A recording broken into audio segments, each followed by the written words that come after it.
It's far too common that child stars struggle adapting to a more normal life after television fame, mostly because of the pressure enforced on them at such a young age, plus all their flaws, successes, and failures are publicized to millions of people. Dylan Sprouse and Cole Sprouse are two identical twins that had wildly successful careers that started when they were just 8 months old. We know that Disney actors are often overworked, develop emotional trauma, and have a hard time getting away from the label of child star. Even at a young age, the twins realized this and started their master plan to capitalize on the rewards of being a Disney star, only to escape and leave their past behind them forever. Make sure you're hydrated while watching this video. Dylan and Cole Sprouse are the 30-year-old twins mostly known for their two major hit Disney TV shows, The Suite Life of Zack and Cody and the sequel, Suite Life on Deck. But before they did that, they had some other pretty major accomplishments. They starred as Julian in Big Daddy, they played Ross's son on Friends, voice acting in 8 Crazy Nights, as well as a ton of different TV roles and direct-to-video films. Not only were the two adorable and talented actors, but being identical twins gave them an advantage. It allowed Hollywood producers to cast them as the same person. Child labor laws prevent actors under 18 from being overworked. When Cole was done shooting a scene, Dylan would step in to do the other, and they would trade off, and producers were able to get double the work out of essentially one kid. 2005, The Suite Life of Zack and Cody. Danny Callis, who ended up writing the show, always dreamed of doing his version of Eloise at the Plaza, which was a family film about a sweet but mischievous 6-year-old who lives in the Plaza Hotel in New York City. He actually wrote the idea of the show 2 times and tried to sell it to different networks. When he approached the Disney Channel, they actually said to him, "Here's 2 twins. What can you build around them?" He wrote the idea for The Suite Life for the 3rd time, and it got picked up. The Suite Life of Zack and Cody was about 2 twin boys who live at the 5-star Tipton Hotel because their mother was an employed singer who performed in the lounge multiple times per week. While she was working or sleeping, the boys would find themselves getting into all kinds of predicaments that they had to work together to get out of. Zack, played by Dylan, was the cool, outgoing, and self-centered brother, while Cody, played by Cole, was the more mature, nerdy, and gentle twin. Exactly the same as Drake and Josh. But what's funny is, Dylan and Cole ended up being very similar to their roles on the show in real life. The boys had amazing chemistry together because they were 1, actually brothers, and 2, had been working since before they had conscious thoughts. The show also followed the hotel owner's daughter, London Tipton, played by Brenda Song, who was a parody character of Paris Hilton. She was scatterbrained, rich, and solely focused on boys and fashion,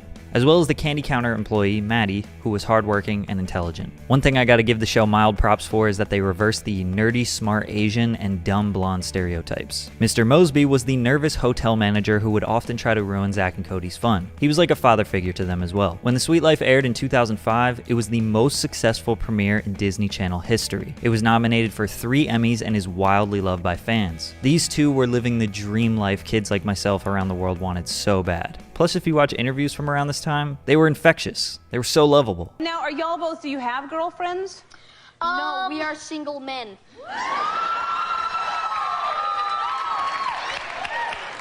I'm actually looking for a Christian girl with morals and values.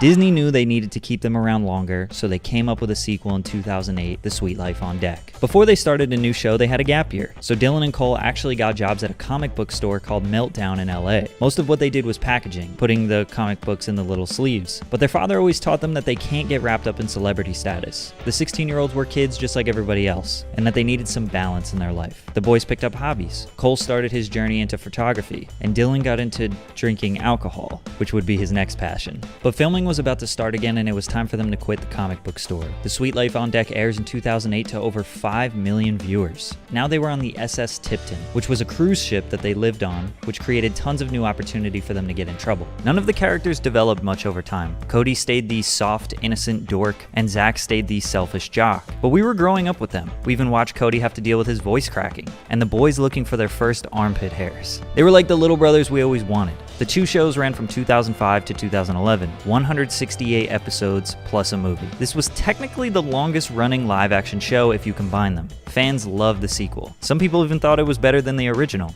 I personally think the original was better, but we can fight it out in the comments. Naturally, like all shows that depend on children, they can only last so long. Dylan and Cole were now 18 and looked vastly different than when they started. But the truth is, they didn't want The Suite Life to end as abruptly as it did. The twins wanted to produce and direct one more season of The Sweet Life. They came up with an idea where they graduate high school, move off the ship, and go back to Boston. In their downtime at college, they would meet a single dad with a child at the hotel. Zach and Cody would kind of raise the boy up like a little brother, showing him all the crazy stuff in the hotel, leading him into wacky situations. The final season could have been the perfect way to transition into a whole new show based around the young boy. Cole said that the goal of this was to transition them out of the show, that way the cast and crew didn't have to lose their jobs that they had for the past 6 years. Disney executives laughed in their faces for the idea they came up with, which led to a 5-year hiatus in acting. Here you will see a photo of Dylan Sprouse working as a host in a New York City restaurant, just 2 years after the Disney Channel, which led to multiple assumptions that he was broke. But when you see a picture of a guy who has made, presumably, and I'm making a presumption here, a lot of money off of a television series and that he's working in a restaurant, wouldn't that be a reasonable conclusion? I mean, I definitely think that that's in mind. Although it is negative, it's just a negative way to think for the most part. People can work jobs like that for experience, and I think that's kind of the way I targeted it. If I didn't know anything about the Sprouse twins, I would have assumed the same thing. But what you will notice in the rest of this video is that the boys, mostly Dylan, have done a lot to escape their previous lives. They both got accepted to New York University and decided to dorm with everyone else and go to college full time. Dylan was majoring in video game design and was something of a video game addict. Cole was an archaeology student, majoring in geographical information systems. He traveled all over the world through their program and even made a big discovery. Cole unearthed a mask of Denisovans in Bulgaria. They both were quite literally just normal college kids from 2011 to 2014, focused on their studies and working side jobs in their free time. This type of normality most definitely prevented them from ending up like countless other child celebrities. Child stars face a lot of pressure to immediately get an adult acting role or start a music career. Whatever it is, if they don't outdo Disney or Nickelodeon, it seems like a step down, because they have millions of fans that want them to still be their 13-year-old selves, but when you get into your 20s, you just want to move on. The pressure ends up eating them alive and they make mistakes. Then it's highly publicized, which compounds the initial problem. So instead of going down the dark Hollywood path, the twins did the exact opposite. Let's fully step away from this. We can't be compared to our old roles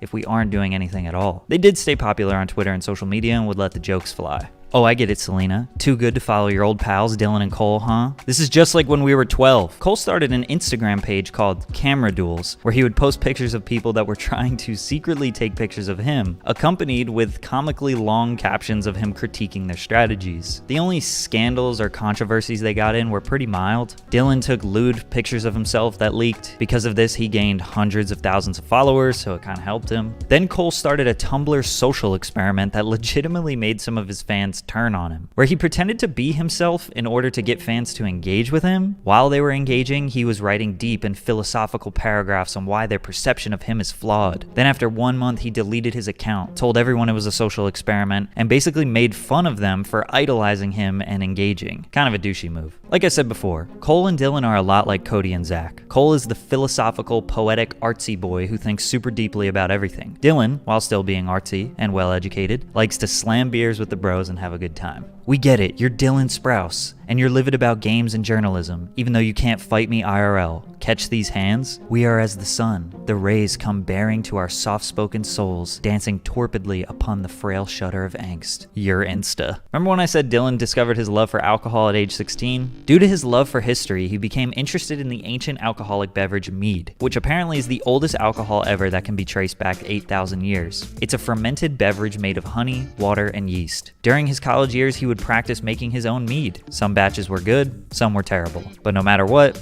he and his roommate Matt got drunk. When Dylan graduated college, he was taking some acting gigs, but he had more free time and wanted to pick up a hobby. Since he was passionate about brewing, he got an internship at a distillery called Kings County in Brooklyn. Working there and getting immersed into this world made him realize how badly he wanted to pursue this hobby into something bigger. The All-Wise Meadery was born, which is his Brooklyn meadery where he actually makes the alcohol himself. A lot of people in the brewing community doubted Dylan. They thought he was a privileged actor boy who grew up with everything and wanted to take over their hard-earned reputation. They didn't realize how passionate he was and how much respect he had for mead and brewing. Plus, he had a lot of people just saying he was another celebrity endorsing a product. Like he didn't care for it, it was just for money. I have to explain a lot that I'm actually brewing it, right? I have to explain a lot that these are my recipes. I have to explain a lot to people that this is my business and I'm here every day I can be. That comes as a surprise to a lot of people. It's kind of wild to see someone go for a much more humble job serving the local community rather than chasing Hollywood fame. Cole, on the other hand, was pursuing his photography career. Not so much for money, but rather the art. One day he asked Traveler magazine if he could work on a piece for them.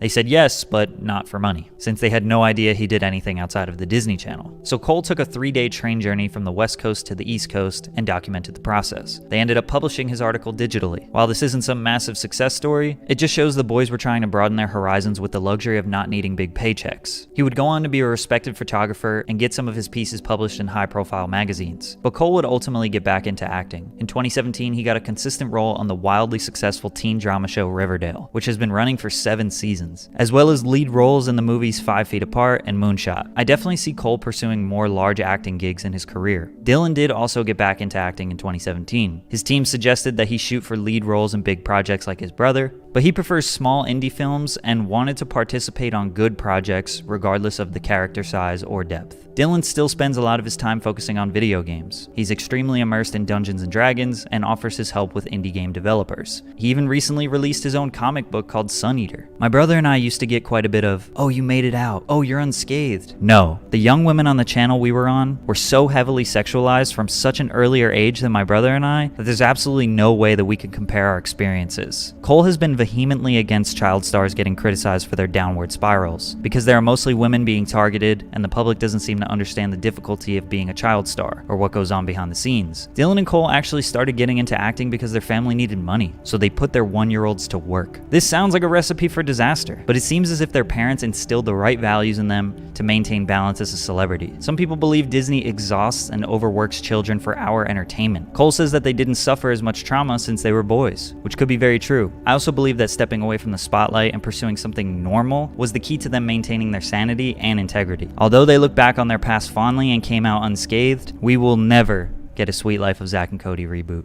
I'm asked all the time if Dylan and I are going to do a Sweet Life reboot, and I go, no, absolutely not. Honestly, confidently, no. They're like, No, I don't think that we will.